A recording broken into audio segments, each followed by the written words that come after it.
We are seeing more and more young people being open to the idea of meeting strangers online to build connection, lesser understanding and how to protect themselves. But many of our kids, especially our teenagers, think my parents don't tell me what to do, I know better than you, right? So hi everyone, it's Stephen here, back in the seat for another episode of Heart of the Matter. Now, recently my colleagues at CNA Digital worked on a story about how children and young people under the age of 18 were able to create an account on certain dating apps like Tinder and OkCupid. Now, this is a concern because the minimum age for those platforms is actually 18 years old. And that piece showed just how easy it is to get on such platforms, but what's more worrying is also the fact that it shed light on just how brazen predators can be in luring underage children. We know there will always be, bad people out there, especially online, but surely there must be more we can do to better protect our children. So the question we have today is, what can we do, and who has the power to do it? Should it always be the authorities? And what about the platform companies? What roles do they have to play? And also, as parents ourselves, what role do we have to play? Shem, I'm going to kick things off with you because Touch Community Services has been looking at this issue, specifically online grooming of minors, for quite a few years. Help us understand, first of all, what do you mean by, what is online grooming when we say that term? Put it in the layman terms, is really a perpetrator going online to connect with another person, typically a minor, and to build a trusting relationship for personal gains. In most of these situations, we do see them grooming a individual for sexual gratification or for personal gains. Okay, so the key is that you are really targeting this specific person for a future, I guess, benefit to yourself. Yes. And have you seen that change much, let's say in the past, like 5 to 8 years? I think things have gotten more complex in terms of the platforms they're using, how they are building relationship. But at the same time, we are seeing more and more young people being open to the idea of meeting strangers online to build connection, to build friendships, for example. And that can be worrying if they are entering this situation with lesser understanding and how to protect themselves from online strangers and online contacts. Right. Okay. So because there's so many more platforms and there's so much more interaction happening online. That's right. So it becomes more normal in that sense, right? Society is actually generally moving that way. I remember when we started our work in 2001, the prevailing understanding is, hey, don't meet with online strangers. Chances are the online strangers are bad, etc. Which we should still hold that as our thought. But what we realize is that nowadays, because we interact largely online means, and therefore it's become a norm in that sense, and therefore people tend to let their guard down. Yeah, the whole stranger danger kind of psychology doesn't seem to really exist anymore, because when you're online, everyone kind of is a stranger at the beginning. So Marilyn, I mean, as a parent with a young child, I mean, is this an area that you are quite concerned about? At the heart of it all is actually your connection with your children. You keep the lines of communication open, so your children will come to you if they face any danger or something's amiss. And also, obviously, educate them when they're young. Right. Start the conversation when they're young. But that's assuming that they can see the danger, or they can pick up when something seems a bit amiss, Yes. But many of our kids, especially our teenagers, think, well, that they're very digitally savvy, that they know it all. That it comes to online stuff, it's like, my parents don't tell me what to do, I know better than you, right? So Shem, how do we sort of address that? I agree with the point that Marilyn brought up about building a trusting relationship with your children, having conversation. And it starts really, really from a very young age. And for parents to really broach difficult topics as early as possible. Okay, I'm going to pick on that, because how do you build that relationship? Many times we're more concerned about, how many hours have you spent on your phone? Can you please put it down? It's dinner time. Yeah. So it doesn't really bode well for that so-called open, trusting relationship, right? It is basically trying to encourage parents to have conversations as a regular thing as much as possible. But every time you ask, what are you looking at? You're like, why? Right? The kids are like defensive. In my research study, I have some examples of how parents have done it in the past. One parent who was very frustrated with his 15-year-old son keep playing video games, etc., and things like that, and he doesn't know what's going on with his son. So one of the things he did was he actually invited his whole gaming group to his house. Okay, built a relationship, not just the son's gaming friends knowing the father, but also the son's gaming friends' parents knowing the father. The parents collectively agreed that 2 weeks before exam, no video gaming. Okay. So it was applied across the board, and some kids actually play together with friends. So that's Right. important. Yeah. And then when the son complained to the friends, yeah, my dad, very hard on me. Some of the friends actually replied, hey, I actually met your dad. He's quite a nice guy. Maybe you should listen to him. So this was one example. Okay. Another example was actually the husband and the wife was so tired of talking to the child about the media use. So what they did was they started talking to one another over dinner table, just the husband and the wife with the child present. So the husband and the wife was just chatting, hey, I read this newspaper article, this particular video gamer in Korea played 72 hours, 76 hours until he died. The child just chimed in, yeah lah, crazy, play so long, why play so long? And that actually opened up opportunities for parents to interact with the child on their media use. I guess this is where we see two different types of parents. Parents who are of older ones tend to face a lot of difficulties, like what you mentioned just now. They tend to have that resistance from their young person. But we do see parents of younger children having the opportunity, and we need the opportunity to cultivate that conversation going for as early as possible. Okay. And so at Touch, over the years, we try to bring this notion and this idea to the parents as early as possible so that they have lesser of a problem as the children get older. But the key here, I think, is that parents need to then be a bit more woke, a Savvy. bit more in tune with Yes. what is happening, what is the latest game out there, because you can't have a conversation if you have no idea what the content is about, right? Parents are also gamers themselves now, but they do still find it very difficult to talk about things related to, for example, relationship, boyfriend, girlfriend, and especially sex. And all these are important things to be having conversation about, especially in the relation to grooming and connecting with strangers on the internet. Okay.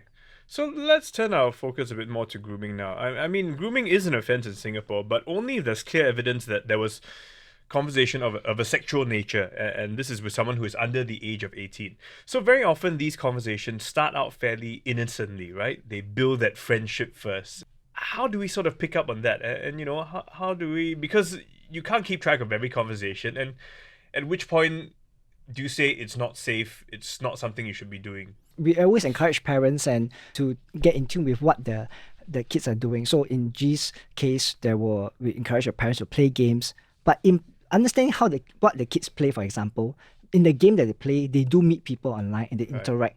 Parents need to understand how that conversation function works. Who are they talking to? Parents can check in and say, hey, who are you playing with? And who are you talking to? And what are you talking about? Yeah. And that is a connecting point. I think that's the first hurdle. Marilyn, are you playing games with your kid? Well, my Not yet? son hasn't really started on like video games, just like little footballs. So like I just wanted to go back to like having the conversation, like what Shem mentioned. It's like that connection. Our children are actually just seeking that connection because our children are vulnerable. So they are looking for connection and someone whom they feel they can trust. Which go back to that point that I made about strengthening your connection with your children. So if the parents have a strong connection with their children, they don't have that much of a need to seek that connection elsewhere I with see. another predator. Yeah. Okay. So, and talking about those conversations, right? We don't just have them like in that moment, like when they're playing a game, like, hey, tell me what you're playing. Like, it's more of like, an everyday thing, like over dinner or something. Outside of that, you have some conversations. It's not like a spot check, Exactly. You don't want it to Yes, feel that way. exactly, But yes. then again, I mean, Angie, I get to you because a lot of teenagers don't really want to be sharing that much with their parents. I mean, again, I relate back to when I was a boy, a young teenager. I didn't want to tell my mom a lot of things about the girl I like or whatever. It wasn't cool, Yeah. Parents these days, most of them that I interact with, especially for young children, actually do have social media account. So they are familiar with online interaction with people. Generally, if you look at social media platforms and all that, they do have kind of like the same affordances. You can like, you can share and things like that. So parents do have some understanding compared to previously where they really don't have a social media account and not familiar with it. So that's actually one advantage already for parents. So my daughter and myself, we were having lunch, and my daughter knows I have a Instagram account. She's my friend. We do share some things together. And so she asked me, "Hey, did you watch this video, etc., and things like that?" I say, "Yeah, I did." And then she started talking and saying that, "Oh yeah, my friends was involved in this, etc., and things like that." And then it started the conversation going, knowing that I'm also kind of like in tune with what's happening around. They are also in tune with what's happening around. And because she started sharing about friendship, she's a teenager, I was able to talk to her and expand that further to talk about her friends. Okay. What kind of friends you look for, who are the friends that you mix with, and things like that. Yeah. So your parenting advice in a way came in a way that wasn't so top-down instructional. Like, if you have friends, if you have a boyfriend next time, make sure they have these qualities. Key is to really be a bit more in tune with what is happening and to understand, I guess, what your teenagers especially are dealing with on a daily basis. And that, though, can be quite hard for quite a lot of parents, right? I mean, Shem, I'm sure you've met many. There are different ends. Those G you have met that are online as well, but there are many others who are not, right? That is the challenge for most parents. If as much as we are also in tune with various social media platforms and how we use it, and there are many parents that we work with in the community that are also fighting for time. With work, with commitments, responsibility to be that involved. And very often their approach is, okay, I'm going to ban screen time. Correct, No phones at the dinner table. You can only use it from this time to this time. Because for these parents, it's easy to do a gatekeeper role. Right. To limit, because that's the best and easiest way to get things across. Yes and no, because it works when they're younger. Okay. And why we continue to put a lot of effort in helping parents is because we need them to move from this gatekeeper role to a mentoring role, to a supportive role in facilitating their child's digital experience as much as possible. It's all about skill sets. It's all about knowing what you don't know at this point in time. So once they're aware of it, they can start the conversation bit by bit. I think that's what we want to get going. Take small baby steps. Because no point banning something. Because if you want it bad enough, they'll find there's a will, there's a way, right? They'll find a way to get to it. What's of concern when we found from our digital story was that young teenagers who are under the legal age were able to get onto these platforms. So do you think there should be more restrictions from government, from the platforms? For example, in Japan, to sign up to Tinder, you need to actually show evidence of age, almost like using your SingPass, for example, to log in and register. Is that feasible in Singapore? Typically, they will be using certain gatekeeping tools like credit card registration. And so that is one way that can help. But even that, young people can do all sorts of things to get around that if they really, really want to. Just like they will hack all kinds of parental control apps to But get at least across. there is something. Now there isn't anything at all. True. It could be very difficult from a legislation point of view. I mean, we've got an online safety bill that was passed, and the whole social media platforms liable. They have to respond, in fact, within 4 hours to remove harmful content. But it doesn't feel like there's much a bite there, G, what do you think? I think firstly, I know social media companies are doing something. Some social media companies have features that allow parents to actually pair the account together. We do see some effort on the social media companies' part to kind of mitigate some of these issues associated with kids registering online. I can understand some of the struggles also with regards to verifying pictures and things like that.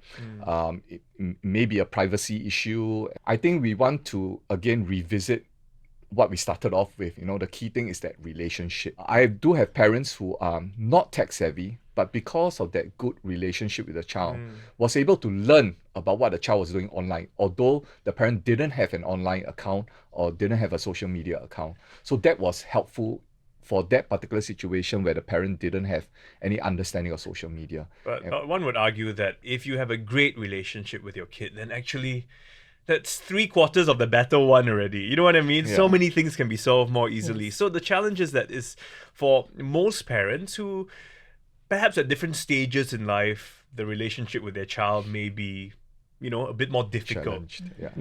So how do you then have those conversations? Because to begin with, you're worried about your child, you're concerned this could be happening, but you can't just go up and talk to them about it. Marilyn, what would you say if a parent came to you and say, I think my child's in this situation, being online groomed? So we try to connect with our children first, and that would mean spending time with them, maybe just doing things that they like to do, like on a Okay. day-to-day basis. And then you build that connection first, then it's easier to go into the hard topics. Yeah, so everything like actually boils down to that limit setting as well. Like, yeah, we don't ban, like you mentioned, you don't like throw in an ultimatum or something like that. But limits are absolutely necessary. We still have to set limits for our children.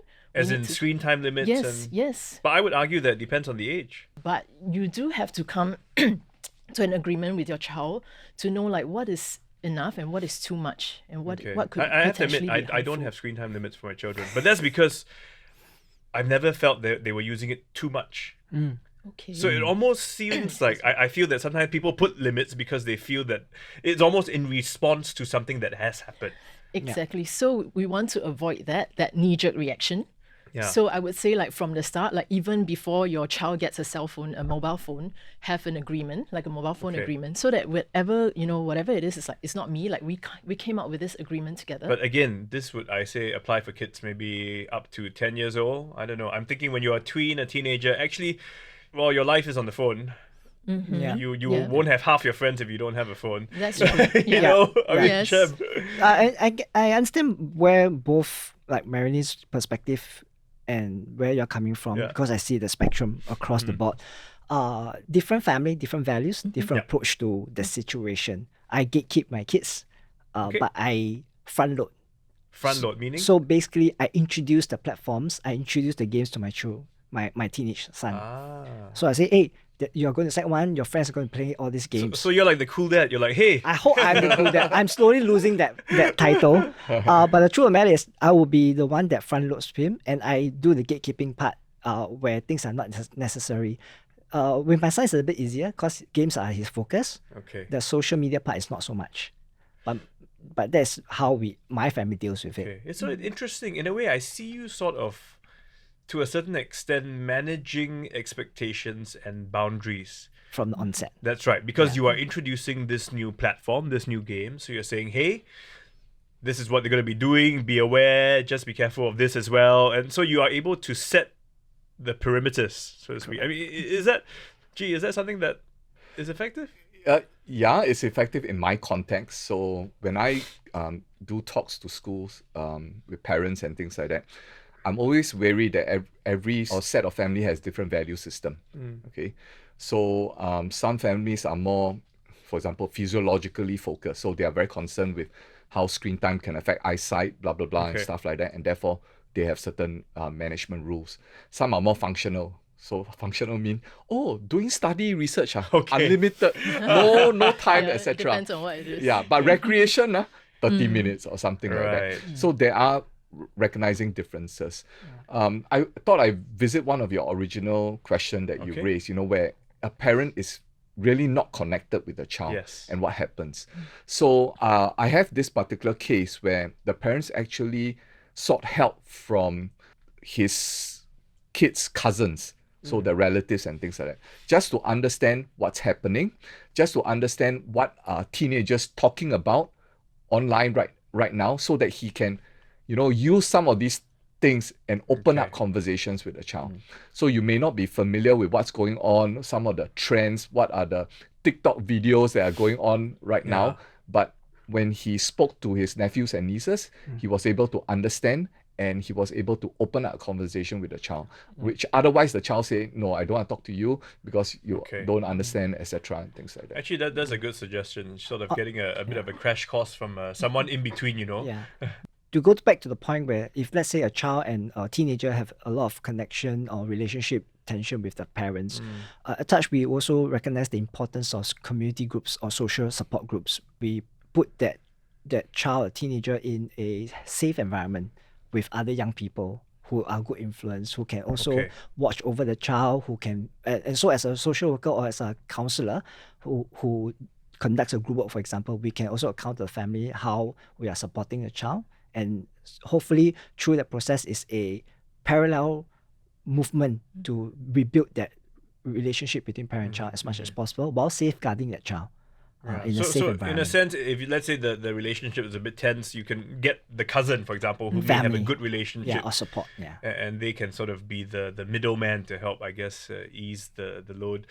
The challenge is, it seems, is for really for parents to be more in tune with what's happening. It sounds like from what you're saying that if you don't understand their world, then it's very hard to talk to them about their lives, right? It is challenging. It is an ongoing process, and we recognize that parents really struggle on that front. And why there is we encourage parents to take time off once in a while to catch up with things. And one of the best way to catch up is to talk to their kids, if possible. Yeah. And say, hey, what's happening on TikTok? Or daddy saw something on TikTok that's really funny. We encourage parents to go for some TikTok dance challenge with their kids and put it Right. online. And we Yeah. did that. We did that with one of our youth, and said we told the youth to go back and do this with the father, and then we interviewed the father later on about Okay. how he felt about doing that. And the response was very positive. He said, I didn't know this was what they're doing on TikTok. It was actually quite fun. I saw a side of my daughter that I didn't know. I've experienced that kind of thing in my family as well. So sometimes when I see a particular trending video, I will raise it up and say, Yeah, you ask them why. Hey, What are you doing? yeah, here, yeah, right? yeah, have, you, have you seen this? Yeah. I think it's so funny. Do you want to try it? And that kind of thing. Then they started opening up and talking. And I things dance, like that. I dance, then I show my daughter. Then she, stop. Stop, cannot. Yeah. Then Can I post it? Please don't. can you do with me? Then I post that. Then we share people. Then say, I don't do with you. I don't do with you. Yeah. So, but it gets going. They know that no, it's not a taboo thing to talk Yes, about, exactly. and everybody is like open about the whole idea. Yeah. And I think sometimes in that kind of conversations, I mean, if we are worried about the kind of contact that they meet, sexual grooming and stuff like that, you can open up conversations on, was there anyone who sent it to you, etc. and things like that. So you can kind of like move the conversation into that area to find out who are the friends that they are mixing with. I mean, late last year we had a contest. My daughters and I were competing who's got most friends on IG and things like Then I was a loser, but I was asking them. Obviously. I was asking, and my eldest had the most, and my second child had the second most, and things like that. So I asked, who are these people? Are they your classmates and things like that? And then some of them had friends. Then I say, three Like for likes. Three times yeah, removed. three, yeah. So how well do you really know them and things like that? So it does help, if you understand and you can steer the conversation in that area to understand who their friends really are. Yeah.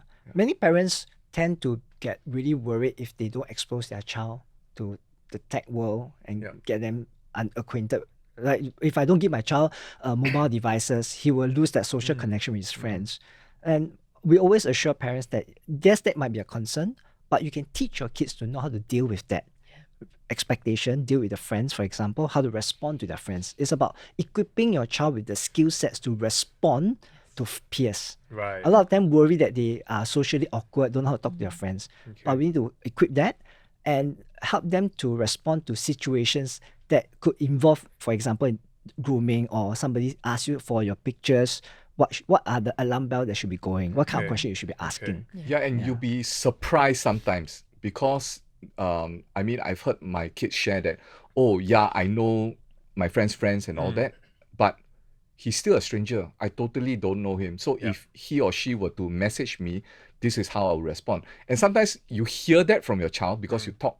It gives you a sense of assurance. Okay, I know my kid kind of like knows the boundaries and things like that. So if you just affirm, you're right, this is what daddy would do as well, or stuff like that. In a way, we covered a bit of areas asking whether legislation would help keep our kids safe, or whether it's the platforms. I mean, but from what I'm hearing, it sounds like a large burden still falls on parents, right? We are the closest to our children. We see them every day. So we need to be the ones really having that conversation. So as we sort of start to wrap things up, words of advice perhaps for parents out there. Many will be wanting to know how to deal with this issue. They're concerned about online grooming, but more so they're concerned about how to also, I guess, not have that conversation, but how to be a bit more, in tune, because some really struggle. Some are really not so savvy, right? Approach it from a lens of curiosity, like get curious. Invite your children to share. like what's like what Shem mentioned, all that, what's the latest going on in the, online, and then like start like a discussion. Try to keep it open instead of like telling them what to do, Yeah. like giving you these orders, like yeah, you're not supposed to do this, don't do that. Instead of doing that, actually ask for the thoughts of your children, like what do they think, or like Okay. what sort of people they've been meeting. Foster that connection, and then have an open communication. Okay. Yeah. So make it at the point where they will feel comfortable telling you Yes, exactly. about stuff that's happening in and their do lives. things that they enjoy doing. Yeah. Like Be their pal. yes. Well, as At much the as you same can, time, right? yes. As cool as possible. Okay. Yes, Pal's a yes. bit hard. Maybe just a cool parent. Yeah, bordering on cringy. Yeah. That's right. It's very important for parents to normalize the difficult topics. Make all these things as regular as possible, as informal as possible, but dare to talk about the difficult things. We have been really trying to do our best at Touch to work with parents to help them to talk about the honeys and the bees, talk about sex, Yeah. because all these are the precursor to what they will engage online. If they don't, Okay. if they don't hear from parents first, they will learn it from the internet, from the From social media, TikTok, for everything else, Which and is this far worse. it will be very messy for them. Yeah. And so parents need to set the standards, so to speak, and parents need to come forth Okay. and say, let's talk about this as casual as possible, and set the tone Right. and role model for children. Yes. What is a healthy relationship? Okay. Be open to hug and kiss your kids. Or show what the love between mommy and daddy. That's healthy within the Even if confine. they cringe and they go, It's "Ew," okay. you know? It's okay because they may cringe, but they see that that's an idea That's right. and that's an example, a Yes. positive example, and so that when they go outside and they see something that's not the norm, that's not away from what they see every day, they Okay. know that that's not something that I want to keep to, and that is all done within the family. No legislation can help in that. I think I want to largely echo what Marilyn said. Journey with your child, get curious and understand it, but not from a position of wanting to check, but from a position of wanting to just journey Yeah. with the child, enjoy technology together, enjoy social media together. Yeah, I think that's a very important point, to be on the journey together with them. Not that we're there to just tell them what to do, what not to do, but that is sometimes the hardest thing to do. To be to be around. And I want to share this quote because it said, raising a teenager is hard, but being a teenager is hard too, which is why our kids need someone they trust to lean on, to come to for advice, and to share their lives, both the good, the bad, and the ugly. So we want to be there for them. And I've always told my kids, if anything at all, anywhere anybody hurts you, you can always come home. Your parents will always be here for you. And I guess if we have an understanding of what our kids are doing online, that really is a reassurance. All right, so for all of you listening in, we hope today's issue has been sort of able to shed a bit of light. I think all my guests here have really said it's really about us just as parents trying to have the best relationship we can with our children. Difficult it may be, but that's where we want to start.